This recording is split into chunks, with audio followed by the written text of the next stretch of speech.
everybody, no matter where you are on that political spectrum and what your beliefs are, you might want to keep that in mind. Yeah, because it's not, they're not really, you know, like the whole idea is that they're about kindness and consideration. That's horseshit. They're about control.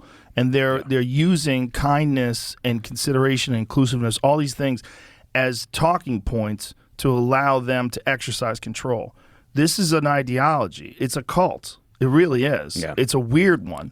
It's a weird one because it's sort of embedded itself in our universities, and then now it's made its way into corporations.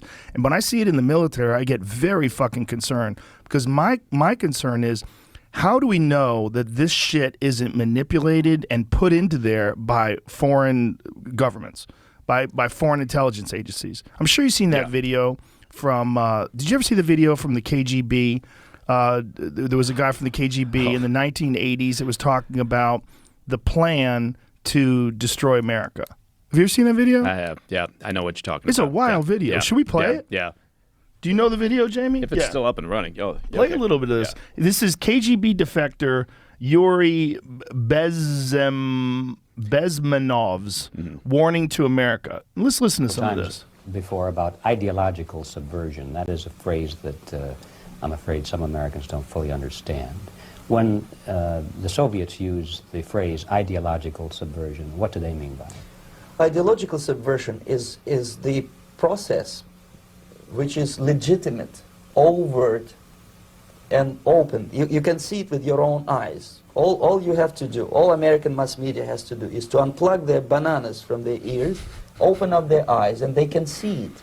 There is no mystery. There is nothing to do with espionage. I know that espionage intelligence gathering looks more romantic. It sells more deodorants through the advertising, probably. That's why sells a lot of deodorant. Hollywood producers are so crazy about James Bond type of thrillers. But in reality, the main emphasis of the KGB is not in the area of intelligence at all. According to my opinion and opinion of many defectors of my caliber, only about 15% of time, money, and manpower is spent on espionage as such. The other 85% is a slow process which we call either ideological subversion or active measures, активные мероприятия in the language of the KGB, or psychological warfare.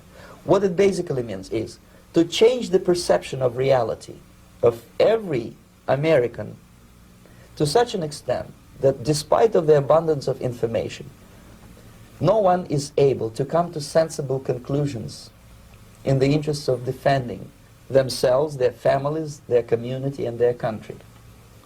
It's a great brainwashing process which goes very slow, and it's divided in 4 basic stages. The first one being demoralization. It takes from 15 to 20 years to demoralize a nation. Why that many years? Because this is the minimum number of years which requires to educate one generation of students in the country of your enemy, exposed to the ideology of the enemy. In other words, Marxism-Leninism ideology is being pumped into the soft heads of at least 3 generations of American students without being challenged or counterbalanced by the basic values of Americanism, American patriotism. The result you can see. Most of the people who graduated in the 60s, dropouts or half-baked intellectuals, are now occupying the positions of power in the government, civil service, business, mass media, educational system. You are stuck with them. You cannot get rid of them. They are contaminated. They are programmed to think and react to certain stimuli in a certain pattern. You cannot change their mind, even if you expose them to authentic information, even if you prove that white is white and black is black, you still cannot change the basic perception and the logic of behavior. In other words, these people, the process of demoralization is complete and irreversible. To get rid society of these people, you need another 20 or 15 years to educate a new generation of patriotically minded and common sense people who would be acting in favor and in the interests of the United States society. And yet these people who've been programmed and, as you say, in place, and Yes. who are favorable to an opening with the Soviet concept, these are the very people who would be marked for extermination in this country? Most of them, yes, simply because the psychological shock when they will see in future what the beautiful society of equality and social justice means in practice, obviously they will revolt. They will be very unhappy, frustrated people, and the Marxist-Leninist regime does not tolerate these people. They will join the links of dissenters, dissidents. Unlike in present United States, there will be no place for dissent in future Marxist-Leninist America. Here you can get popular like Daniel Ellsberg and filthy rich like Jane Fonda for being dissident, for criticizing your Pentagon. In future, these people will be simply squashed like cockroaches. Nobody is going to pay them nothing for their... We're seeing this beautiful happen right now. ideas. I mean, Yeah. this goes on. This is a 13-minute video. The title of it is KGB Defector, Yuri Bezmenov's Warning to America. You should watch it. It's on YouTube.